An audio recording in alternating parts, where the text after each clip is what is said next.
맡은 자라는 거는 그 위에 그리스도의 일꾼으로 하나님의 비밀을 맡은 자, 하나님의 비밀이라고 하는 거는 복음이에요. 예수 그리스도. 여러분, 예수님이 왜 드러난 복음입니까? 비밀입니까? 사람들은요, 그 비밀을, 예수 그리스도를 하나님의 비밀로 믿질 않아. 하나님이 세상을 이처럼 사랑하사 독생자 예수님을 주셨으니 그게 하나님의 비밀이야. 독생자를 왜 주셨어? 그를 믿는 자는 멸망하지 않고 영생을 얻게 하려 하심이라. 믿으시면 아멘. 주 예수를 믿고 구원받게 하신 건 하나님의 비밀이에요. 그래서 주 예수를 믿는 자들은 그 비밀을 맡은 자야. 예수를 받은 자야. 비밀을 받은 자야. 근데 왜 비밀이냐? 예수를 믿으면 죄사함 받고 하나님의 자녀가 되고 영생을 얻는데 사람들은 그걸 몰라. 과학이 그걸 모르고요, 인문학이 모르고 철학이 모르고 세상의 정치 경제가 주 예수를 믿으면 구원받는다는 하나님의 놀라운 진리를 믿지 않으니까 그게 비밀이야. 근데 우리는 그 비밀을 받았어. 예수 그리스도를 받고 성경의 진리를 받았고 성령을 통해서 우리가 주 예수가 구세주임을 고백하고 예수 안에 거하게 되고 말씀의 진리로 살게 하는 줄로 믿습니다. 그러니까 비밀을 맡은 자예요.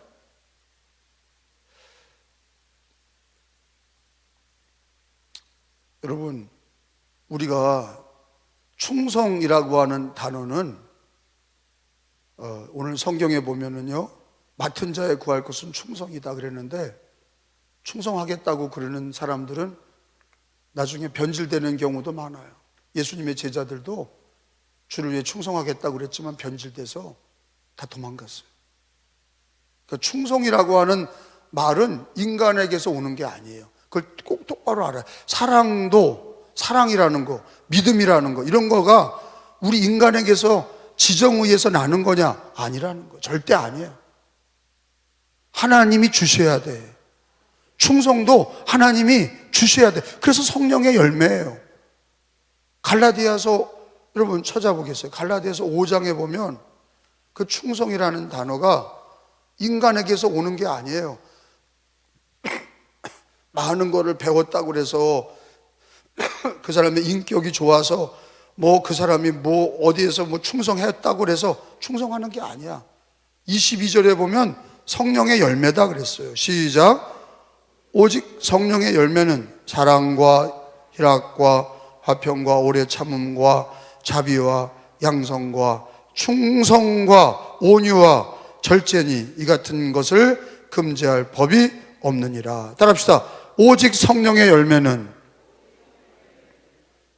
충성이 들어가 있어요. 사랑도 들어가 있고 충성이 들어가 있어요. 충성은 성령의 열매라는 뜻이 뭐예요? 인간에게서, 내게서 나는 게 아니라 우리가 배워서 되는 게 아니라 누가 주셔야 돼요? 성령의 열매니까 성령님이 주시는 거예요. 성령은 어떻게 받아요? 구하는 자가 받는 거예요. 성령은 어떻게 받아요? 성령을 구하는 자가 받는 거예요. 그러면 성령의 열매도 어떻게 받아요? 우리가 수련해서 얻는 게 아니라, 돌을 닦아서 얻는 게 아니라, 연마해서 얻는 게 아니라 기도해야 충성스러운 종이 되는 거예요. 성령의 열매라니까. 아, 저 사람은 충성스럽지 않아. 저 목회자는 충성스럽지 않아. 왜요? 그 사람은 그걸 위해 기도하지 않는 거예요. 뭘요? 성령의 열매가 충성이 있도록 기도하지 않아. 그러니까 충성의 열매를 공급받지 못하니까 성령의 열매 중에 충성의 열매를 맺지 못하는 거예요. 그러니까 내가 충성하겠습니다, 입으로만 떠든다고 되는 게 아니에요. 성령이 주셔야 돼. 구해야 돼. 기도해야 되는 거예요. 근데 맡은 자에 구할 것은 충성이니라. 우리가 하나님의 일꾼이요 그리스도의 비밀을 맡은 자로 여길지어다. 여러분, 우리가 예수를 믿고 하나님의 자녀가 됐어요. 그래서 예수를 맡은 자가 됐고 복음을 맡은 자가 됐어요. 근데 중요한 삶의 태도가 뭡니까? 충성이라는 거예요.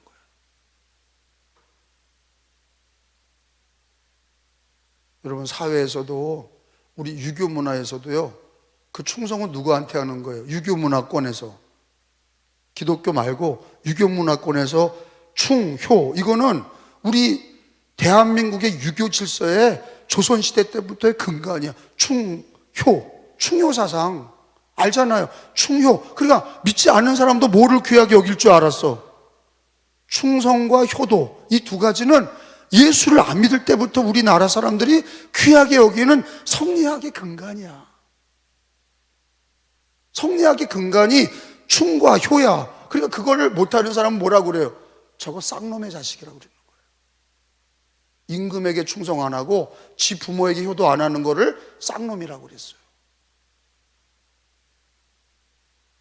나라에 충성하고 자기 부모에게 효하고, 이게 바로 우리 조선시대 때부터 우리까지 우리가 배운 근간이야. 여러분, 우리나라 문화학자가 얘기하는 글을 내가 읽어보니까 그럴듯한 게 썼어. 왜냐하면 우리나라 기독교가 우리나라에만 왜 유독이 크게 강하게 번졌냐? 물론 하나님의 역사죠. 근데 우리나라 문화권이 성경하고 비슷한 게 많은 거야. 그냥 우리들의 문화권이 생무식하게 충성도 없고 그냥 날라리들처럼 그냥 부모님도 맨날 함부로 하고 그런 민족이었다면 하나님의 복음을 전하는 게 어려웠을 거예요. 하나님께 충성해라, 네 부모에게 효도해라, 이런 게 말이 안 통해. 근데 우리는 복음이 전파되기 전부터 충효 사상이 있어. 그리고 경천 애경이 있어. 하나를 공경하고 하나님을 공경하고 인간을 사랑하는 게 경천 애인에 대한 이런 사상이 우리나라에 복음이 들어오기 전에도 바탕이 깔려 있는 거예요. 그런데 거기다가 예수님의 믿어야 구원받는다가 들어가니까 확 불이 붙은 거예요. 아, 하나님 믿는 게, 그게 예수를 믿는 게 그게 바로 하나님을 공경하는 거구나.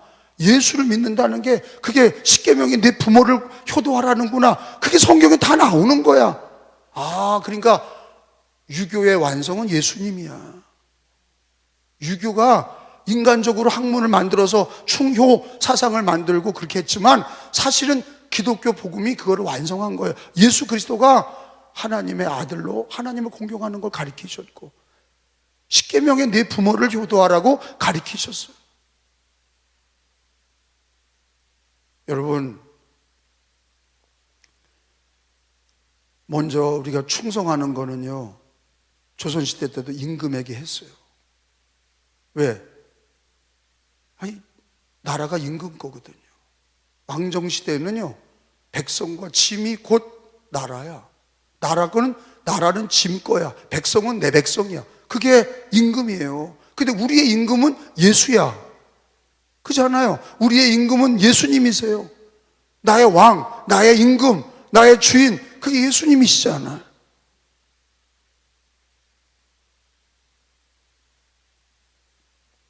신앙생활은 어떻게 되느냐? 충성이에요. 기도하는 생활 어떻게 해야 되느냐? 충성이에요. 예수 믿고 구원받은 사람이 자기 함부로 살아가는 게 아니라 나를 구원하신 임금인 예수 그리스도를 위해서 사는 거예요. 나는 죽고 예수로 사는 거예요. 내 안에 예수가 왕이신 거예요. 그분에게 충성하는 거예요. 믿으시면 아멘.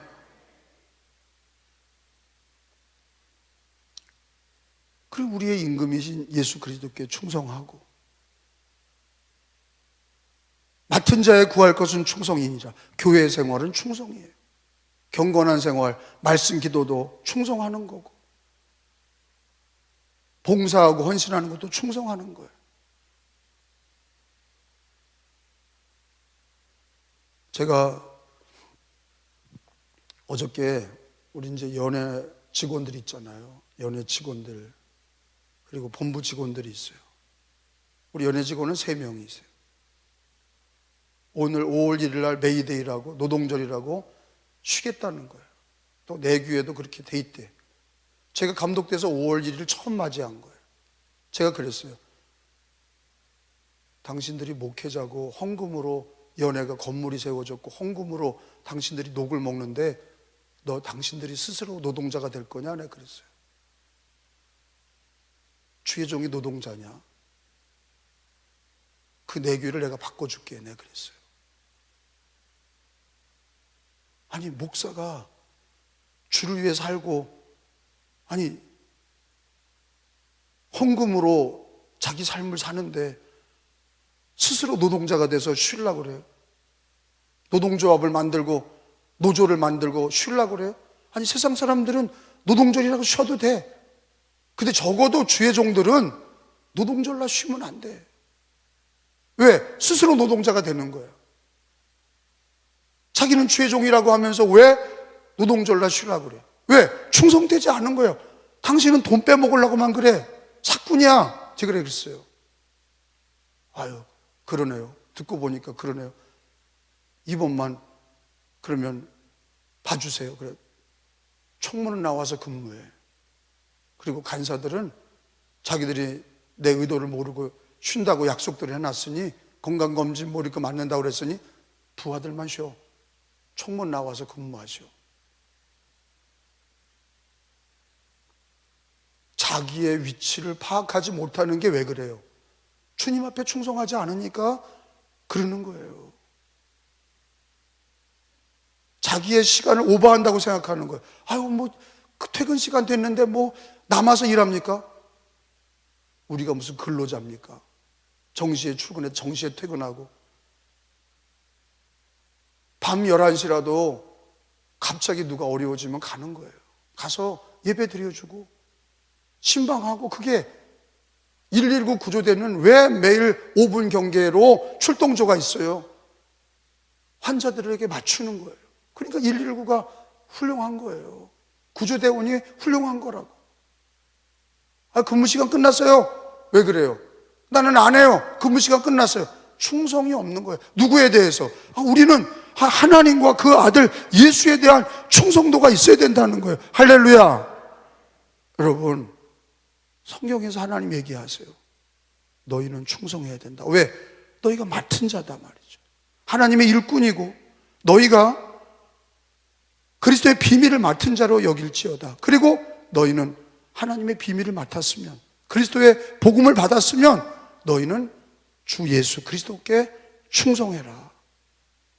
충성하기를 위해 기도하셔야 돼. 성령이 주시는 거예요. 아니란 생각, 세상적인 사고방식 가지고 신앙생활 하려고 하는 그따위 신앙생활에 잘못된 신앙을 버려야 돼. 왜 세상의 기준을 가지고 신앙을 사냔 말이에요. 성경 말씀을 가지고, 오직 예수, 오직 성경을 가지고 주님 앞에 충성해야지. 자기 기준 가지고, 자기 생각 가지고, 세상적인 데서 뭘 배웠다고 자기 생각 가지고서 그렇게 하지 말란 말이에요. 주님께 충성하는 겁니다. 주님께 충성하는 거예요. 때를 얻든지 못 얻든지. 잠언서 25장을 찾아보겠어요. 잠언서 25장. 잠언서 25장입니다. 성경 찾겠어요.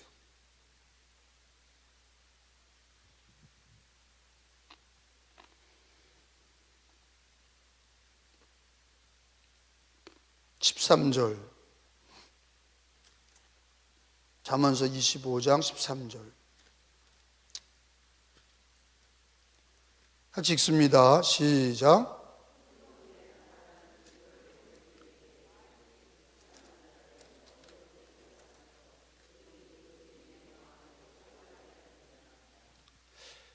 뭐하는 사자는? 충성된 사자는, 이 사자라는 거는 짐승을 얘기하는 게 아니라 메신저를 얘기하는 거예요. 메신저를 사자라고 번역한 거예요. 충성된 종이죠. 충성된 종은 추수하는 날에 얼음 냉수가 타서, 추수하는 날에 얼음 냉수가 뭐예요? 추수할 때 얼마나 힘들어요. 확 땀 흘리고 거두어 드리는데 얼음 냉수 한 잔 마시면 얼마나 시원해요. 충성된 종은, 충성된 사자는 추수할 때 얼음 냉수 같다는 거예요. 주인의 마음을 시원하게 하느니라. 할렐루야. 하나님이 뭘 원하세요? 충성된 사자를 원해요. 충성된 종을 원해요. 착하고 충성된 종아, 우리 주님이 달란트 비유에도 뭘 축복하세요? 충성된 종을 축복하고 게으른 종을 악하고 게으른 종이라고 얘기하시고 충성과 게으른 거를 비교하고 계세요. 충성스러운 종을 착하고 충성된 종아 주인의 기쁨에 참여해라. 게으르고 약한 종아 너는 밖에 나가서 슬피 울며 이를 갈지어다 내쫓았어요. 그래 우리 예수 믿는 사람들은 성경에 보면은 신구약에 늘 뭐를 귀중한 가치로 여겨요. 예수 믿는 사람들에 있어서 신앙은 어때야 돼? 충성이야. 성경은 그걸 구약도 강조하고 그게 지혜로운 삶이라고 가르쳐줘. 충성스러운 삶. 주님을 향해서 우리들의 모든 신앙의 활동이, 교회 생활이, 우리의 모든 삶이 하나님 앞에 충성, 이거를 주님은 원하고 계시는 거예요. 그 얼음 냉수 같다. 추수할 때 시원한 얼음 냉수와 같아서 주인의 마음을 시원하게 하느니라. 믿으시면 아멘. 요한계시록 하나 더 찾아요. 요한계시록 3장 14절. 우리 예수님이 충성이세요. 우리 예수님의 모습은 충성이라. 요한계시록 3장 14절에 줄을 쳐놔요. 이거 예수님이 하신 얘기죠. 빨간 글자잖아요. 3장 14절 시작. 라오디게아 교회 사자에게 편지하라. 아멘. 누가 아멘이에요? 예수님이야. 아멘이시오. 충성되고 참된 증인이시오. 하나님의 창조의 근본이시니가 이르시되. 이거 누굴 얘기하는 거예요? 예수님. 그러니까 따라합시다. 예수님은 아멘이시고 충성이라. 그러니까 예수님은 하나님 아버지에 대해서 충성이야. 말씀에 충성하고 하나님 앞에 충성하고. 그러니까 우리 예수 믿는 사람들도 어때야 돼요? 예수님이 충성이시라. 아멘이요 충성이시라. 우리들도 아멘과 충성의 신앙이 돼야 돼. 제가 옛날에 우리 교회 다녔던 어떤 분이 저한테 그러는 거예요. 아유 목사님, 교회 안에는 여당도 있고 야당도 있어야 돼요. 그래서 내가 웃으면서 여기가 뭐 국회입니까? 그리스도의 몸이에요. 성경대로 신앙생활 하세요. 그럼 정신 빠진 소리가 어디 있어요? 교회 안에 여당 야당이 어디 있어요? 국회로 가든지. 교회 안에 무슨 여당 야당이 있어요? 다 아멘이고 충성이지. 교회 안에 무슨 여당 야당이 있어요? 무슨 정치하는 거예요? 아, 여당 야당이 있어요. 건강한 정신 나간 소리 하고 있어요. 그래서 국회가 제 기능도 못해요. 맨날 여야가 싸우고. 그래서 하나 하는 게 없어. 맨날 싸워. 돈 아까운 세금만 갖다가 국회를 확 줄여야 돼. 국회의원들을 확 줄여야 돼. 또 늘린다고 난리야. 아유, 연봉이 1억이 넘는데 그걸 또 늘린대. 세금으로 먹고 사는 사람들 자꾸 늘려. 교회는요, 여야가 있는 게 아니야. 교회는요, 주님의 몸이야. 연대의식이 없으면 다 지체고 하나가 되지 않으면 그거는 어리석은 기독교니 그건 가론 유다야. 그게 무슨 여당 야당이에요. 교회에는 여당 야당이 있을 수가 없어. 아멘과 충성이 있을 뿐이야. 근데 그분이 그렇게 얘기하더니 끝이 안 좋아. 왜? 지가 그렇게 생각하니 교회 생활이 제대로 되겠어요? 덜 불평하고 이러다가 끝이 안 좋아. 안 좋을 수밖에. 아니, 아멘과 충성을 가르치신 분이 예수님이시고 성경에 그렇게 시퍼렇게 가르쳐 주시는데 왜 우리가 기도가 되지 못하고 왜 일반적인 정치를 따라가고 세상을 따라가냐면 말입니다. 예수님을 따라가고 말씀을 따라가야지. 목사들 중에도 그런 여야가 있어요. NCK 탈퇴한다니까. 아니, NCK를 왜 탈퇴해요? 그 NCK가 차별금지법을 지지하니까 탈퇴한 거예요. 그러니까 손들고 나와서 목사들이 뭐 왜 탈퇴하냐 뭐 어떠냐고 떠들어. 표결해 보니까 어때요? 그것들은 30표밖에 안 돼. 전체가 다 탈퇴를 결의하고 부끄럽게 된 거예요. 떠들고 누가 그랬는지 내가 기억해놨어. 왜? 그것들은 교회를 사랑하는 사람들이 아니야. 아니, 교회를 사랑하는 사람은 자기가 어떤 입장에 서야 되는지 알아야 될 거 아니야. 그게 무슨 교회 지도자야? 교회를 지키고 신앙을 지키고 충성되지 못하니까 지 생각 가지고 NCK 왜 탈퇴하냐? 알고 보니까 거기 가담되어 있는 자들이야. 여러분, 교회 안에서 여야 없습니다. 여야를 따지는 사람은 그 사람 멀리 하세요. 왜? 그 사람은 악한 자야. 교회를 나누려고 그러는 사람이에요. 교회를 찢어먹으려고 하는 사람이에요. 교회는 아멘과 충성을 주님을 따라가는 신앙만이 있는 거야. 아멘과 충성의 신앙, 맡은 자의 구할 것은 충성이니라, 이거 가지고 기도하시는 오늘 하루가 되시길 축원합니다.